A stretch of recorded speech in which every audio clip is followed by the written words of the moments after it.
Hello everyone, and welcome to Judy's Creations in Crochet. And today is August the 21st, 2025, and I'm sure I got it right this week. I didn't last week.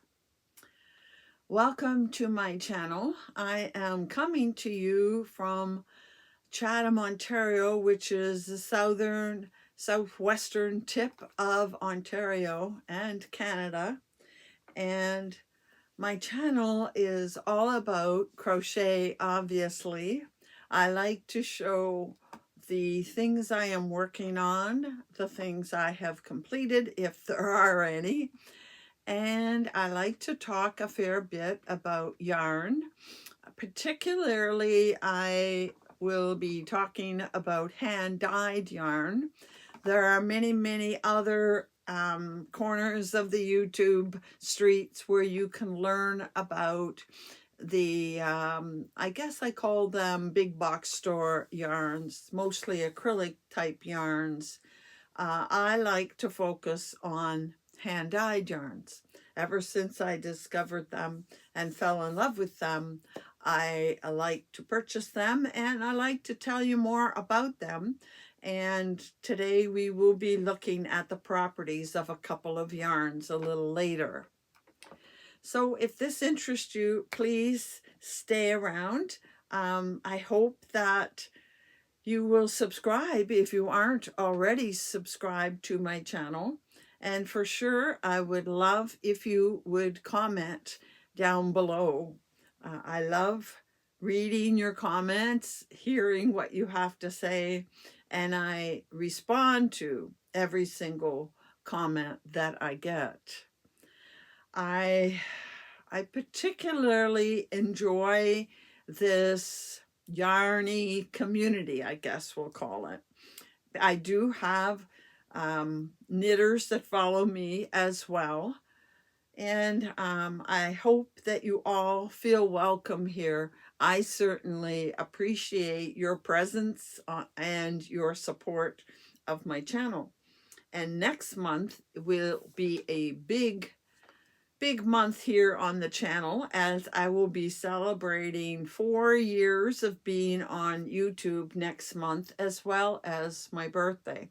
Now, I'm going to talk a little more about that in a little bit because I had some plans and some of the things I wanted to do next month, I'm not really sure if I'm going to be able to do them, but we'll talk about that in a little bit. I don't want to get sidetracked. I have a lot of different things to mention, talk about, show you today. It's going to be scattered all over. And I'm going to start with this box. I just wanted to show you this big box because, and this keeps falling down. Last week, see this? I want to give you an idea of how big this box is. Not tall, but it is good size. Last week I showed you the racks with everything I've made that I still have here in the house. And I totally neglected to show you this box. It was over to the side. And this box is full of, I'm going to put a picture in showing from down, taking a picture down on it. It had all kinds of cowls, maybe a few scarves as well, but mostly cowls. And that was just a whole other group of items that I have made as well. So, yes, you commented that was a lot of stuff I have, and yes, it is. And just today, Bonnie convinced me that yes, I should do the craft show in Sarnia this fall. So I am going to register later today for that craft show. It tires me out thinking about it because it is a very long and tiring day. But given the amount of product, I guess you could say, the amount of things I have in my house, and I just can't keep them all, that it would be a wise idea to go to that craft show. So for those of you that are in the area that had heard I wasn't going, now I'm going to be there if you're able to make it. And the actual date is the Saturday, November the 15th. So I'm going to be concentrating this year on all my very fine luxury items, one of a kind of things. So yes, that is back on the schedule, and we'll see how that goes. The next thing I want to talk about is what I'm wearing. That's usually where I start. And this item is an item that I made. I believe this is the Mal from last spring that I did with Diane. She did a knitted version with the people, and I did the crochet version with the people. I'll be honest and tell you that I cannot remember the name of it, but I definitely will link it below. And this was made with 5, 1, 2, 3, 4, I think 5 different skeins of yarn. And the yarn is called Tibetan Singles from Martin's Lab in Poland. And it was made with 2 strands, and you started with 2 strands of a color, then you dropped 1 color and added in, I don't know if you can tell that it's 2 colors mixed there, and then you dropped a color, and then you did, see that part is marled, and then you went to the color by itself, and then that color is marled with the next color, and then it becomes solid, and then that, it's really noticeable here, that color is marled with the next color, and then the next color becomes solid, and then marled, and it continues on repeating. So I will look up the name of the pattern. It is a DK weight because you're marling 2 fingering weights. And I'm not going to put it back on because I have something else I'm going to put on in just a minute. So that's what I was wearing. I've just decided from now on, every week, I'm going to go out on that rack and pull something out and show it again and wear it because it's always cool down here. So that's what I was wearing today. And the other thing I'm going to wear now is this. And the reason I brought this down is last week when I was answering the questions, one of the things was, did I have a favorite item I have made? And I had trouble thinking about a favorite item. And then as I was talking, I got talking about this, and I really, really do like this item. And it is a cowl. I'll put it on in a second. But it started with corner to corner. See, this is corner to corner, and then it shifts to open just chains. This was a pattern from EFA. Again, I don't remember the name of it, but I altered it. It was supposed to be a big long wrap, and I just decided to shorten it and make it into a cowl. And I did wear this cowl once to church and got a compliment over it. And I really do like it. And it is very lightweight because it is made with pearlescent fingering. And I didn't enjoy making it at the time because I was having trouble with it sliding off the hook and splitting. Pearlescent fingering does have a bit of a habit of splitting. But when it's all finished, I just love it because you can put it down over your shoulders if you want, because it is wide enough for that. And it is quite long. But I doubt that I would wear it down over my shoulders. I just like it up here, all bunched up. And it made me want to make a number of other cowls that I'll be able to dress up my plain tops throughout the winter. So I guess I might say this is one of my favorite items. I definitely enjoyed making it, but I don't think I made it this year. I'm almost positive I made it last fall. But I am going to get out some more patterns for large cowls. Again, I will link it in the description box below, the actual pattern it came from. Know that I altered it to make it into a cowl because it was meant to be a wrap. What do we want to do next? I guess we should talk about the things I'm working on. I have made good progress on the wrap for Rose, and I know it's going to pull out as I do this. My yarn is all caught up here. You can see I'm getting real close to the end of this cake. I'm thinking with some real focused work on it tonight, tomorrow, maybe the next day, I will finish it. So there is the cake. I got to put it down so I can show you how far I have gotten on the wrap. It started with practically black and went into the dark blue, and then it got lighter, and we're getting even lighter out here.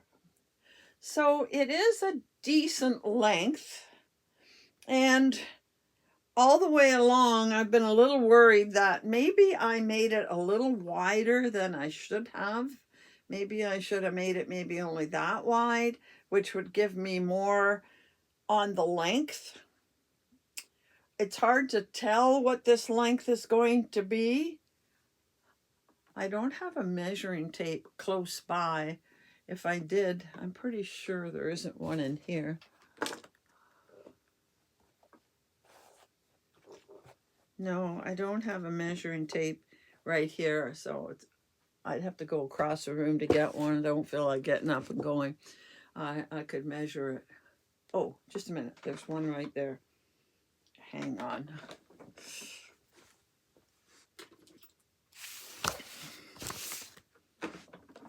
Okay. So let's fold this in half to make it a little easier to measure.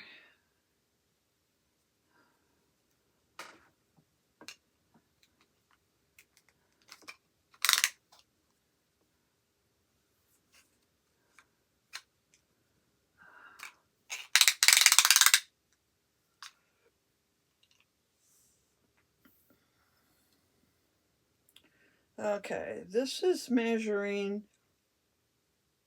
almost 21 inches, so it's 42 inches.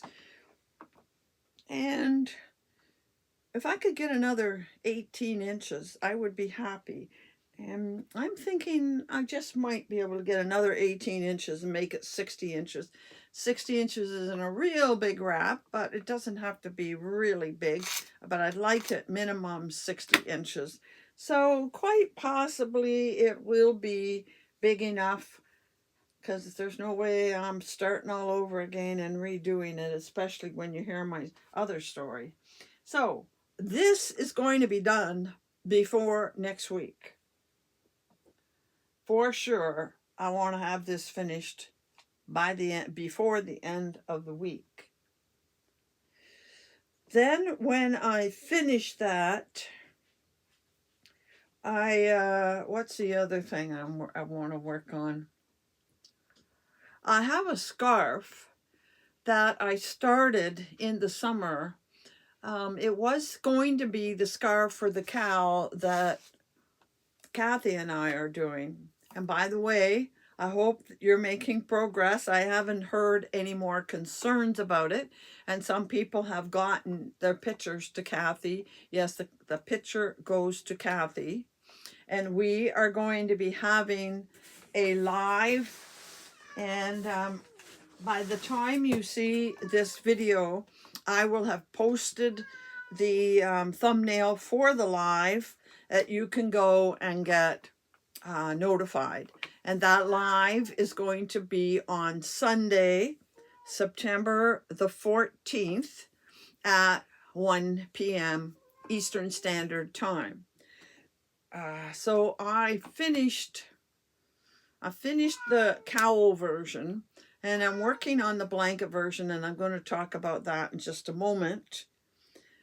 But in the meantime, I want to go back to the original scarf we were planning to do for the cow and ended up not doing.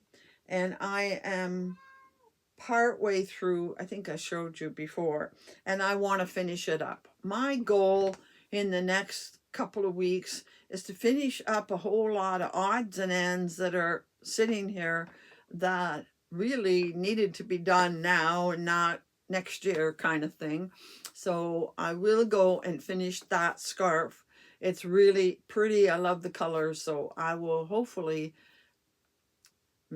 I don't know that I'll have it done by next week's video, but soon after that, I want to get it done maybe by the end of the month. Those are the two. I want to get this done and that scarf by the end of the month.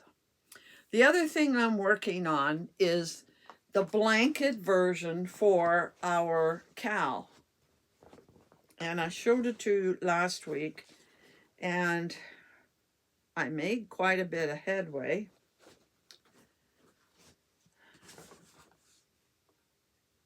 And this is how long it has gotten. But the interesting thing was I was sitting working on it last night, and I was thinking to myself, this doesn't really look wide enough. And I'm sure I measured it, or I thought I'd measured it when I started, and it was wide enough. These have to be 30 inches, and this is not 30 inches. I laid it down on the couch just before I came down in order to measure it. And the thing only measured, I don't know, 24, 25 inches. And I thought, this doesn't seem right. So I laid it out further. And it's maybe not real evident to you since I'm hanging it in the air, but it is wider. There, you can see it flaring out there. It is wider in the bottom. I thought, well, how can that be? But when you feel it, it does feel looser, drapier here, and it feels thicker here. I thought, well, how can that be? I haven't done anything to it. Can I stretch it enough? Will I just stretch it out so that it's the same? And then I looked at the hook and I said, oh, I'm using a 4mm hook. That doesn't seem right. But, I mean, I put the hook in the bag, or so I thought, and that wouldn't have been a problem. But I thought there's something strange about this. So I went back to I have an app on my iPad where I record all of the things that I'm making. And as soon as I start the item, I record the name. And sometimes I'll do a project page in Ravelry at the same time. So it's linked to the pattern. Then I put the starting date and I put the hook size. That's the first thing I do. And so I went back to the app and I looked, and it said the hook size was a 5.5 millimeter. And I thought, how on earth did that happen? Somehow the hook got switched. You can really feel the difference. And I measured this, and it's between 28 and 29 inches. So I thought, wonderful. You know, I had a goal to finish one blanket a month for the donation we're going to make in the spring. But I thought, stop putting pressure on yourself. If you have one less blanket done, you have one less blanket done. This feels nice and snuggly with this size of a hook, but I don't really feel it's wide enough. It needs to be wider stretching across a chair. This just barely gets across me. So instead of sitting here crocheting later in the video, I'm going to be sitting here pulling this out and getting myself a bigger, I don't have to go all the way to the beginning, but I think I have to go in here somewhere, probably where I started this. I think that's where I got to go back to. So I got to pull out all of that. Now this does work up fairly quickly, and I'm going to sit here and pull out yarn.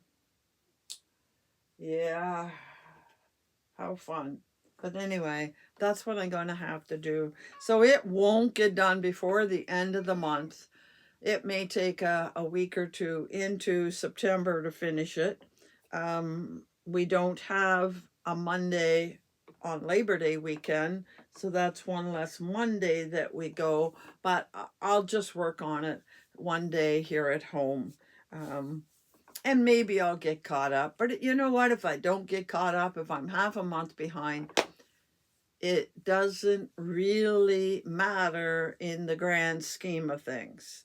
I will get it done when I get it done. End of story. Take the pressure off yourself. Okay, the next thing I want to move on to is I received an acquisition. I did buy one thing and I received some happy mail. So I'm going to start with an item I bought, and that is a project bag. And this was from a Canadian, and she was on Etsy. And she's called Sew Into Knitting. Yes, I guess she does have knitted things too. Sew Into Knitting, and it's on Etsy, and I will link it in the description box below. And I got this. I need another project bag. I can't believe how many project bags I have, and they're all being used. But I have come to the realization that when I see something I really want to make, I'm going to start putting the yarn and the name of the pattern I really want to make in a project bag, because I was seeing projects and not able to find them later when I looked for it, or I had yarn and I didn't know what project it was for, and I thought, well, this is a way to kind of get myself organized. Yes, it means I have a lot of bags over here, but I think I'm going to try to make myself stop searching for projects for a while, and this fall just start, and particularly in the new year, I'm going to just start working through these various bags that are here. But anyway, here is the new bag I got, and I often like black with lots of color on it, and you can see these are, we're going to guess that they're lambs, all dressed in their winter scarves and toques in my kind of colors, purples and pinks and aquas, no blue, no real blue, but still I really love the colors. And this one has a box bottom, and this one actually has a drawstring, which I'm not usually prone to buying, but I probably won't close it up that much. I put my yarn in it and leave it there. Now the inside has, I want to say Christmassy, but it's green with flowers, and it has a few pockets in here as well. Oh, there's another pocket over here. I don't use the pockets too much because I just put my yarn in there, and when I'm not working on it, of course, I put my hook in there. But the scissors sit on the table beside me, and stitch markers sit in a container beside me, because I pretty much do all of my crochet sitting in the chair in my living room. So that was an acquisition that I got actually last week, I think.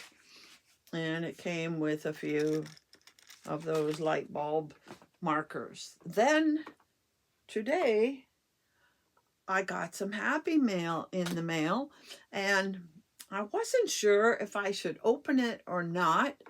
Um, in the end, I decided to open it. Didn't say anything on it about, waiting or anything, because I thought, well, it might have been a birthday present, but I wasn't told that it was. I have had a couple people contact me to say that there is a birthday present coming in the mail. And so when a parcel arrives from them, I won't open it. But this one didn't say, and I went ahead and opened it.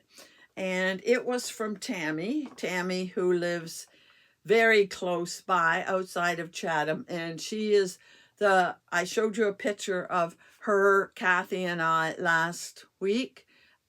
We were at the craft show that she did close to Chatham. So inside was this nice note card, very appropriate. Thank you, Tammy. I won't read it. And she didn't say anything about birthday on here either. So I was okay to open it. And it was another project bag. I guess I really need them.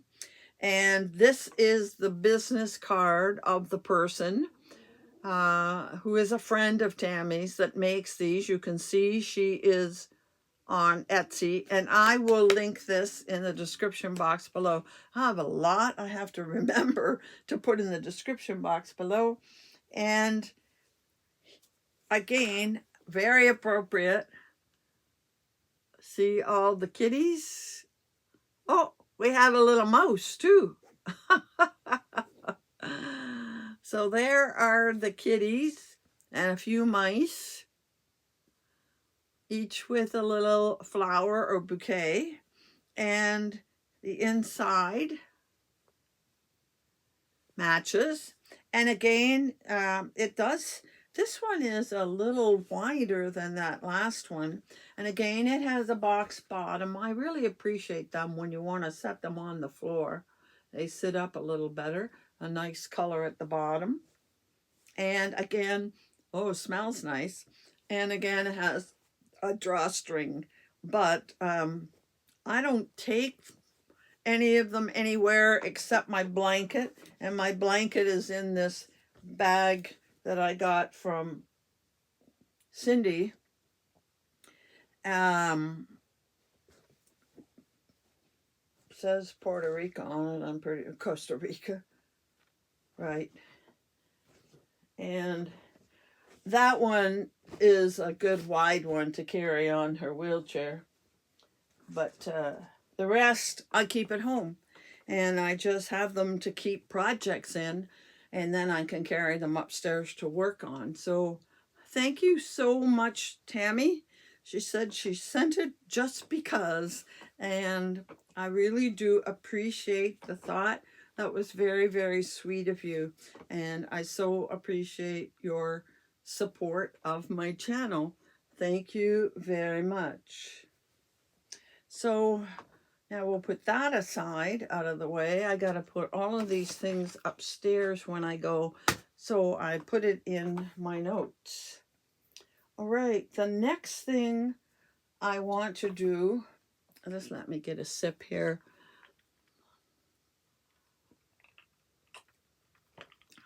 Is today I am going to talk about wool again, or wool, I guess.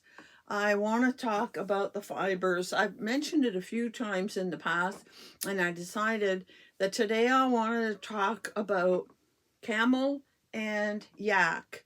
Now, I may have talked about yak in the past. It rings in my mind that I did mention yak, but I went back to see if I could find anything about it, and I couldn't. So I decided I would do camel and yak today, because I think this is in my estimation of it all. Camel and yak seem to be somewhat similar, and I thought I would do a comparison. So I'm first going to start with camel. And as you know, I really, oh, it's down. I really like Oasis fingering. Oasis fingering from EFA, and it is 50% camel and 50% silk. And we've talked about silk in the past. I do know that. And the Oasis fingering is 457 meters or 500 yards. And in my estimation, it's a little bit finer than, maybe not much, but it seems to be a little bit finer than some of the other fingering weight yarns that I work with. I have 2 of these, and that way I'm safe, because I really want to make the shawl. A few of you have made it, called Falling Leaves, and apparently if I have loose tension, so it quite likely might use more than 1 skein of yarn, and I have 2 just in case, and they were oopsie yarns. So that is camel. So let's talk about camel. Camel wool is a unique natural fiber known for its warmth, softness, and durability. It is highly valued for its thermoregulating properties, making it comfortable in both warm and cold climates. Its hollow fiber structure helps trap air for insulation, while also wicking away moisture for breathability. So the hollow core of a camel wool fiber traps air, providing excellent insulation and warmth. Regulates body temperature and moisture wicking. Softness. It is comparable to cashmere. Camel wool is known for its softness, often compared to cashmere, and I definitely love it when I work with it. Now, mind you, it has silk in it, and that will make some difference. It is gentle on the skin, comfortable against the skin, making it suitable for various clothing items. Durable and long-lasting. Camel wool is strong and durable, capable of withstanding wear and tear over time. And other key properties: it is water resistant, so it makes it suitable for outdoor wear. It is eco-friendly. Camels shed their wool, and it makes it a sustainable and cruelty-free material. Camel is low in lanolin, so it is considered hypoallergenic. It has self-cleaning properties, so it requires less frequent washing. And it's very versatile, can be used in a lot of different items. Now, let's compare it. Let's look at what they say about yak. And again, I have yak silk fingering. And let's look at it. It seems to be comparable in thickness. This is fingering, and it is 50% yak and 50% mulberry silk, and once again 457 meters and 500 yards. And they do feel very similar. So what did I find about yak?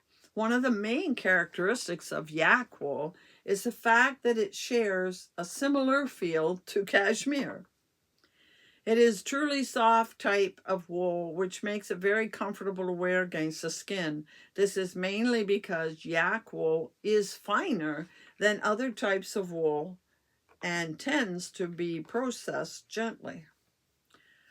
Along with being soft, yak wool is famed for its warmth.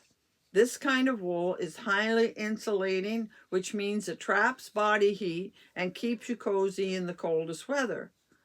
While yak wool is warm, it's also good at temperature regulation, meaning that it adapts to your body and environmental temperatures too. Yak wool is also highly durable, making it a long-term investment when you buy a product made from this wool. Yak wool fibers are actually way stronger than sheep wool or even alpaca wool, as they are thick and have natural oils that repel water and prevent the fiber from becoming thin or weak. Yak wool is also moisture wicking, which means it can easily absorb moisture from the skin and wick it away where it can evaporate. This means that you stay dry when wearing yak wool clothing, which is why it's so good as a base layer when hiking or working out. And yak wool is also hypoallergenic, meaning your skin stays free from irritation. Yak wool doesn't have any lanolin in it. Lanolin tends to be the reason why some people find sheep wool scratchy and irritating.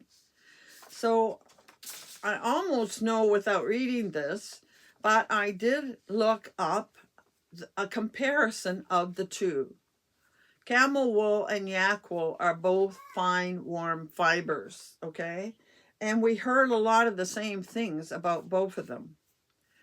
But yak wool is considered slightly softer and potentially warmer than camel wool. They're both good, but yak apparently a little more so. Camel wool, however, is known for its moisture wicking abilities and is often more readily available. You definitely, camel and yak are not really common fibers in the fiber community. You find, of course, merino. Merino is the mainstay of hand-dyed yarns. And a lot of combination with silk and alpaca. Alpaca is very, very common. But you don't see a lot of camel or yak, although you are starting to see dyers look into it. They both are a little more expensive. In the scale of things, it starts with cotton is cheaper, and then you get merino.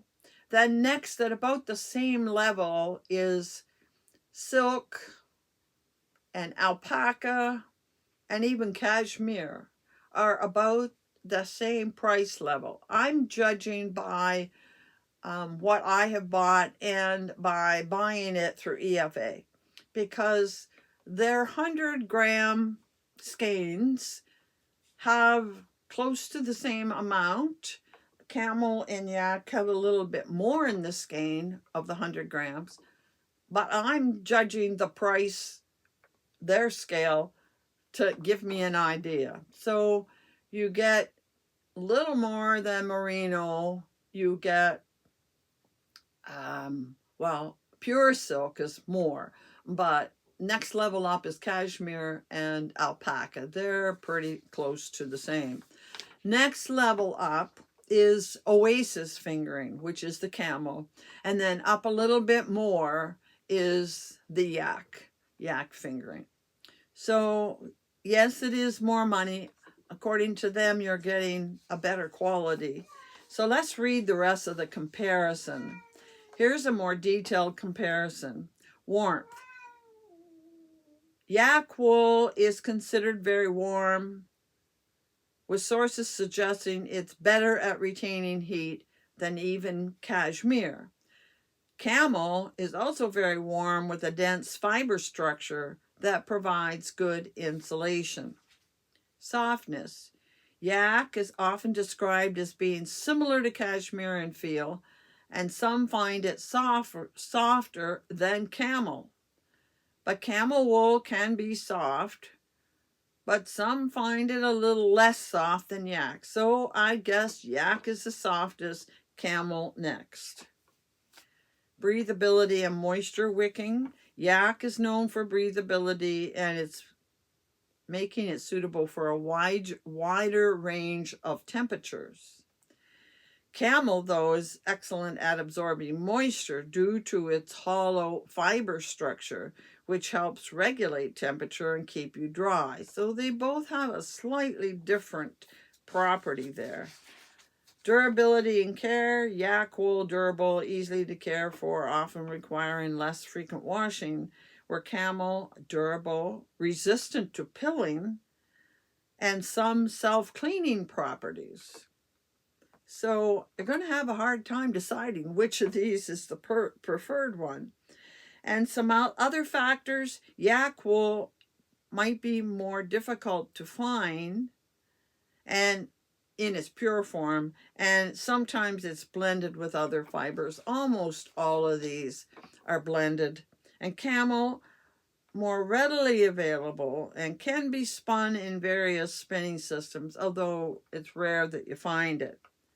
And both camel and yak will offer excellent warmth, comfort, but yak wool is slightly softer. It got cut off there at the bottom, the last row. So the two of them have a lot of similarities. Both of them are considered very soft.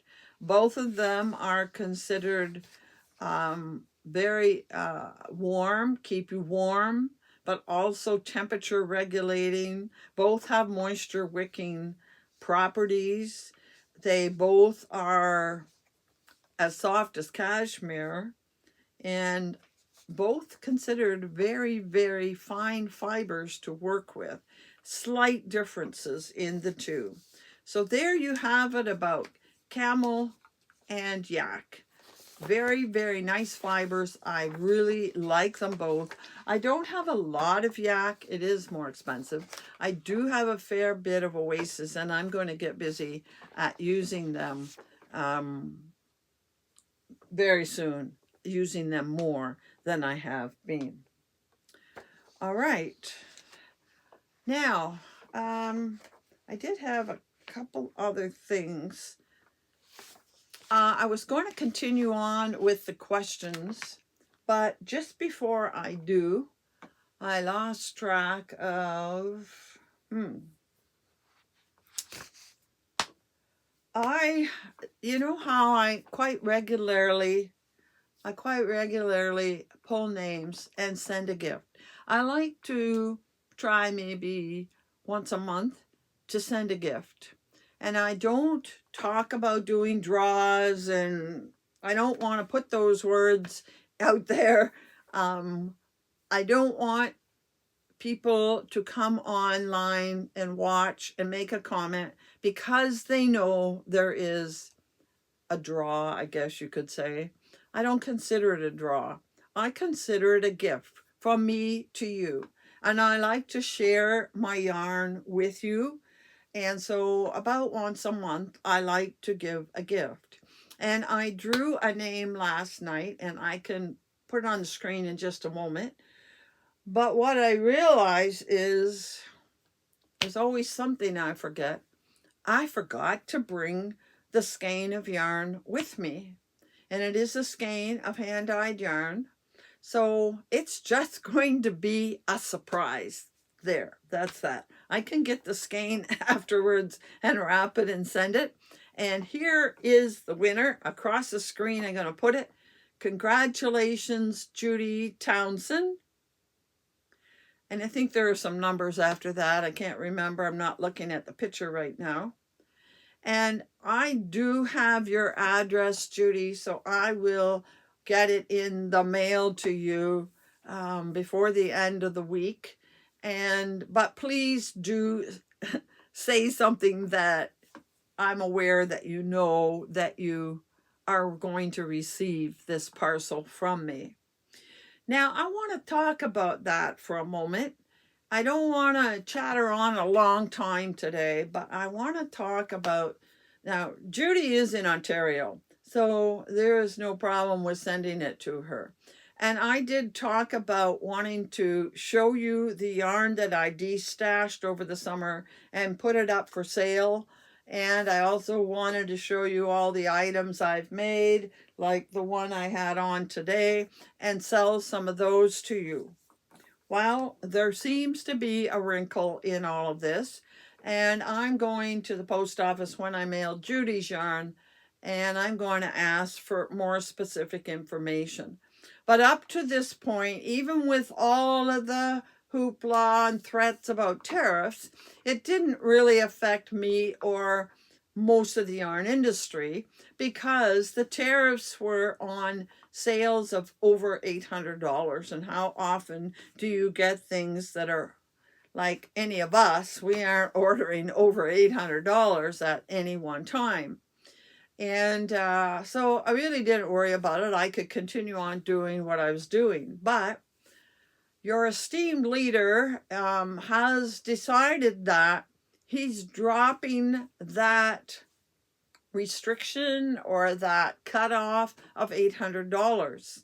You could order yarn from Canada and not worry about it. But now he's saying you're going to pay tariffs on everything, even the small orders, even under $800. Now, first of all, I'm sure none of us want to pay tariffs. I don't know how much the tariff is. Is it one of those things that's 10%, 15%, 25%, or 50%? I don't think it's 50. It might be 10 or 25, I don't know. And most of you are not going to want to pay 25% on top of the cost of the item. 10% you might be willing to, because when you buy from here with the exchange rate, it's much cheaper, and even adding 10% on, it's still going to be cheaper than what you would pay for it where you are. The problem is, how is the tariff collected? And I figured, oh, well, we'd mail it and it would be sort of like customs. I got a parcel from the US the other day and had to pay, it wasn't customs, I had to pay the GST on it. And the mail person collects it from me at the door, or I go and pick it up at the local office and I pay it there. But I don't think that's the case with tariffs. First of all, tariffs are paid by the importing company or person. So if a company, a big company, orders whatever big thing they order from Canada, let's say lumber, the company that orders the lumber and receives it pays the tariff, which goes to the government. Okay, so you are the importing person who might buy some yarn from me. Well, when you buy some, when I put up my yarn for sale and you see 3 or 4 skeins of yarn you really like, and they're all at $20 a piece, so okay, that's a pretty good deal. $80 for 4 skeins of yarn, but there's a tariff on it. Well, first of all, where and how do you pay the tariff? I heard one of the yarn companies the other day, they're sending out all of their advent calendars this week before this happened, because at the end of August is when this goes into effect. And she wanted to get all her shipments made to the US before this happened. So down there in the US, you're going to get some advent calendars early, and you'll have to decide what to do with them. And she said, because you cannot send a parcel, they won't accept a parcel at the border that has tariffs owing on it. In other words, she's the shipping company here in Canada. You're the customer that receives it. You owe the tariffs, but the post office won't let it through the border because tariffs are owing on it.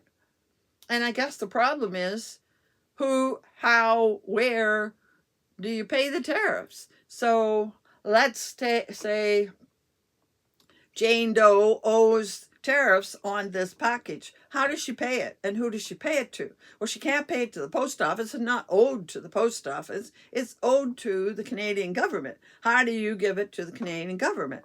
Well, in order for it to cross the border, supposedly the tariff has to be charged before it gets there.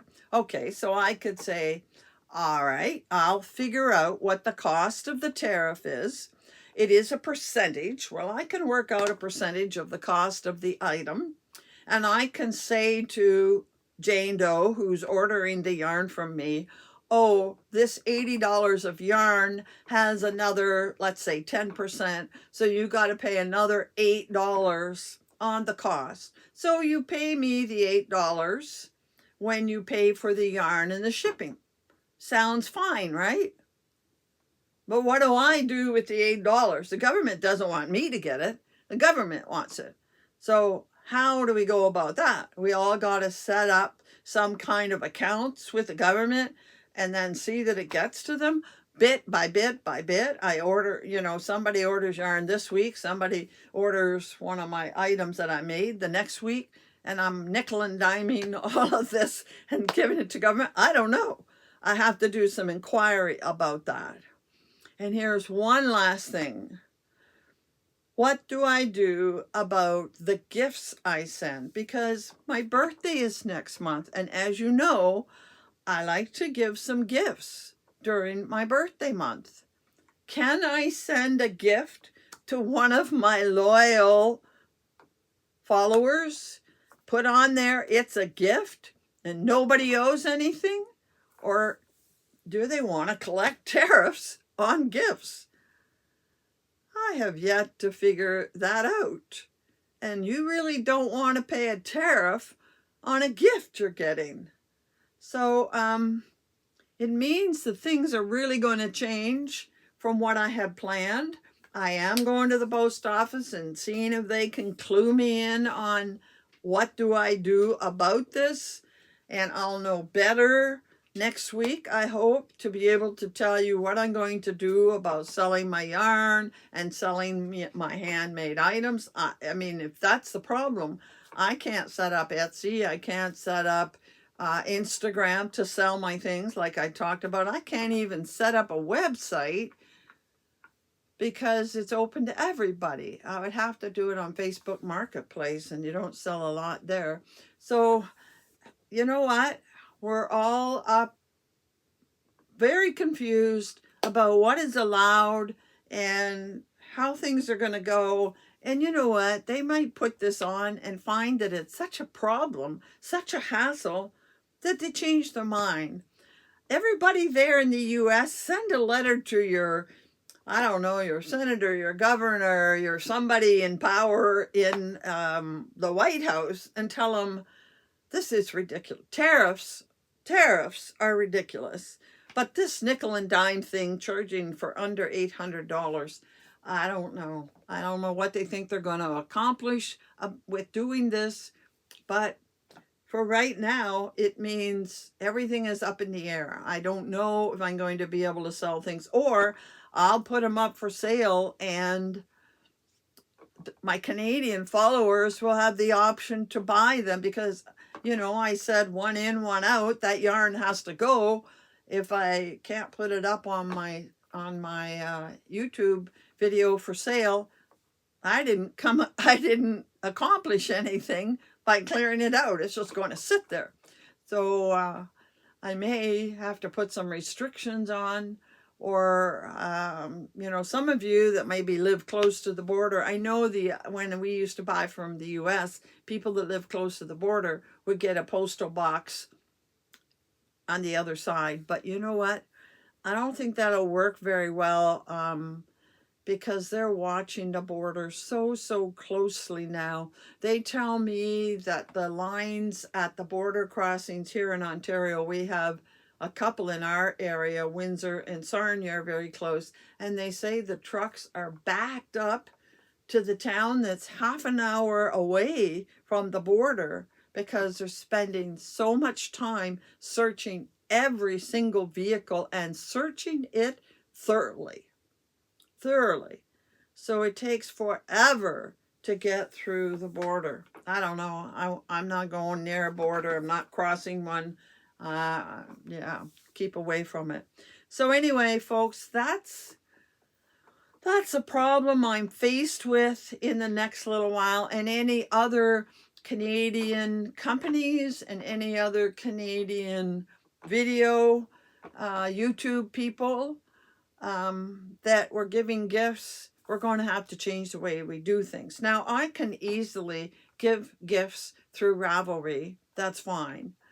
But that doesn't help with my one skein in, one skein out. Let's move the yarn. And I really did want to share that yarn with you. And I did want to do some mystery bags of minis. I know a few of you were quite excited and interested to get some of them. And that's not going to happen.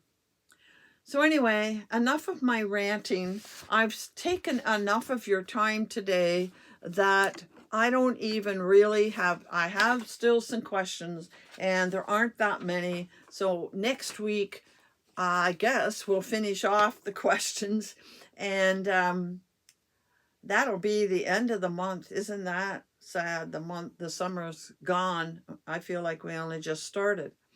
But yeah, we'll finish the questions next week. I won't have as much to blab on about, and hopefully I'll have some answers on this other predicament. So until next week, when I hope I'll be seeing you again, happy hooking.